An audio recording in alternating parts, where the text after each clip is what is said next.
Dude, I am sick of on-demand sprint burst in 2v8. Remove it and the mode dies, I guarantee it. So I have to agree with the overall sentiment of the post. On-demand sprint burst absolutely sucks to go against as killer. It is genuinely the worst thing about the entire 2v8 mode. On Survivor, it's extremely boring to use. It is a get out of jail free card anytime you screw up or make a mistake in chase. It only has a 20-second exhaustion instead of a 40, so it feels way more prominent as well. And basically any killer without mobility in 2v8 is really gonna struggle dealing with this on-demand sprint burst. Namely, Deathslinger, Huntress, Nemesis, Ghostface. However, I don't agree with this idea that if they decide to remove it, 2v8 will die.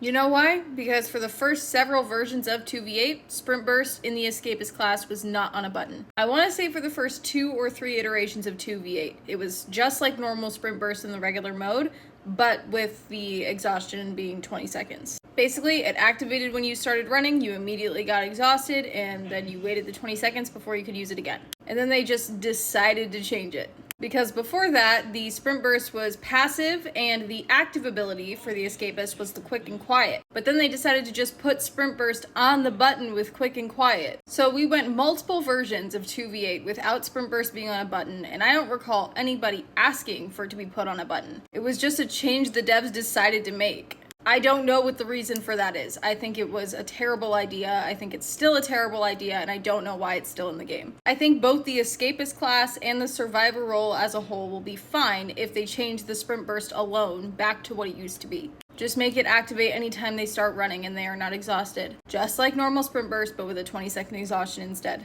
That or just remove Sprint Burst from the role altogether. Give them fucking Lithe or something. I don't know. But as it stands, it is simply the most brutal thing to face in 2v8 on Killer. Or on Survivor. As a whole, in the mode, it is the worst thing by far. But what do you guys think? Do you think free on-demand button Sprint Burst is healthy? Because if so, I'd really like to hear some justification on that.